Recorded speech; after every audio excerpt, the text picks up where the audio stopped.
रिज़्क़ में बरकत का 19वां सबब है औलाद का होना।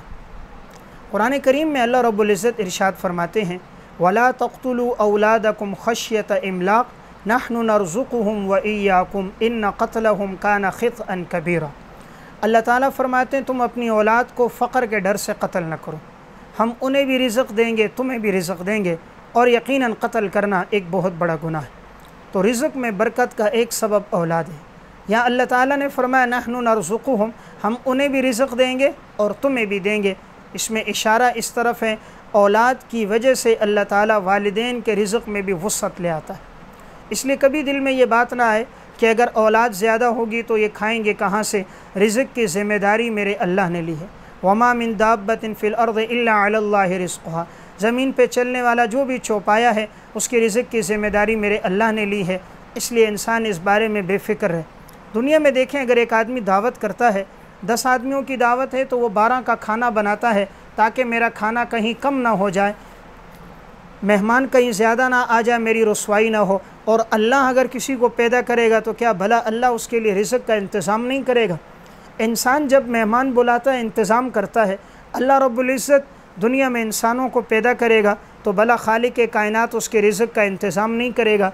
अल्लाह इंसान के रिज़्क़ का इंतज़ाम करता है। इसलिए औलाद के होने से रिज़्क़ बढ़ जाता है। नबी अकरम सल्लल्लाहु अलैहि वसल्लम ने इरशाद फरमाया, अन तक़्तुला वलदका तख़ाफ़ु अन यतअम मअका, कि ये बहुत बड़ा गुनाह है कि तुम अपने बेटे को, अपनी औलाद को इसलिए कत्ल करो कि वो तुम्हारे साथ खाना खाता है। यानी ये बड़ा गुनाह है कि सिर्फ़ इस वजह से कि वो छोटा बच्चा, मासूम बच्चा अपने छोटे छोटे हाथों के साथ प्लेट में नवाले बनाकर तुम्हारे साथ खाना खाए, तुम इस वजह से कि ये खाना खाएगा मेरे रिज़्क़ में कमी आएगी, तुम इस वजह से कत्ल करते हो, तो आपने फरमाया ये कबीरा गुनाहों में से। इसलिए औलाद के होने से रिज़्क़ बढ़ता है। आज माशरे में आप देख लें, जब तक किसी की शादी ना हो तो रिज़्क़ कम होता है।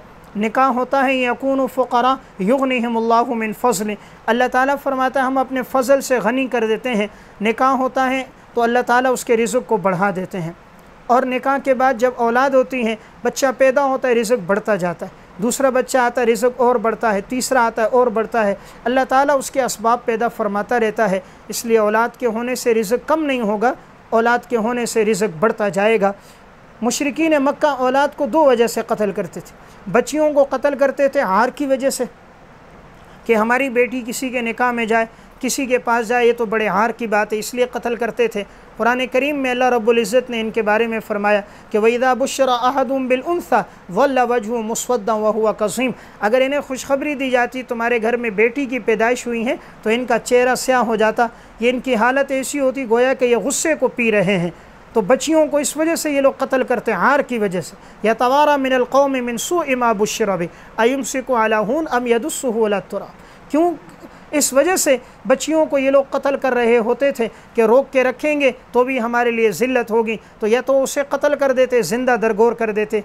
इसलिए कुरान करीम ने उसके बारे में कहा वइज़ल मौऊदतु सुइलत बिअय्यि ज़म्बिन क़ुतिलत, कि ज़िंदा दरगोर की हुई बच्ची से पूछा जाएगा तुझे किस जुर्म की पादाश में कत्ल किया। तो बच्चियों को इसलिए कत्ल करते और बेटों को इसलिए कत्ल करते फ़क़र की वजह से। इसलिए कुरान ने कहा ला तक़्तुलू औलादकुम खश्यत इमलाक़, फ़क़र के डर की वजह से कत्ल न करो। अल्लाह ने ज़िम्मेदारी ली है, रिज़्क़ अल्लाह ही देता है, इसलिए इंसान औलाद का कत्ल न करे, औलाद की वजह से रिज़्क़ बढ़ता है। फिर यही बच्चे जब जवान हो जाते हैं, काम करते हैं, अब किसी आदमी के 8 बच्चे हैं, 10 बच्चे हैं, 6 बेटे हैं, 6 बेटे नौकरी पे जा रहे हैं, हर बेटे की तनख्वाह 15 से 20 हज़ार भी है, 20-20 हज़ार कमा के लाएँ, 1,20,000 रुपये की आमदनी माहाना होती है। फिर हर बच्चे के आगे बेटे हैं, अब किसी के 4, किसी के 6, किसी के 8, किसी के 10, फिर ये पोते बढ़ते हैं, ये पोते काम काज में लगते हैं, हज़ारों रुपये बढ़ते हैं, रिज़्क़ और बढ़ना शुरू हो जाता है। फिर ज़िंदगी मुस्तक़बिल की भी रोशन होती है कि अगर यही बूढ़े हो जाएं, कभी एक बेटा खिदमत करता है, कभी दूसरा बेटा, कभी तीसरा, कभी चौथा, कभी एक के यहाँ जाते हैं पोते नवासों के साथ, इन बूढ़ों की ज़िंदगी अच्छी गुजर जाती है। कभी दूसरे के यहाँ कोई पोता सर दबाता है, कोई टांगें दबाता है, कोई मुँह में नवाला डालता है, बच्चों के साथ इनकी ज़िंदगी अच्छी गुजरती है। आज यूरोप की ज़िंदगी में सुकून क्यों नहीं? उनके यहाँ यही नारा है, बच्चे 2 ही अच्छे। उन्होंने इसी में ज़िंदगी गुजारी, 2 बच्चों को ही अच्छा समझा। उमूमन अगर बच्चे 2 ही हों, अल्लाह ना करे एक्सीडेंट हो जाए, दोनों मर जाएं, बच्चे 2 ही हों, अगर दोनों नाफरमान निकल जाएं, बच्चे दो हों, एक बेटा एक बेटी, बेटे की शादी हुई, अमेरिका बरतानिया चला गया, बेटी की शादी वो भी गई, अब इनके बुढ़ापे का असबाब के दर्जे में ज़रिया और सबब कौन बनेगा?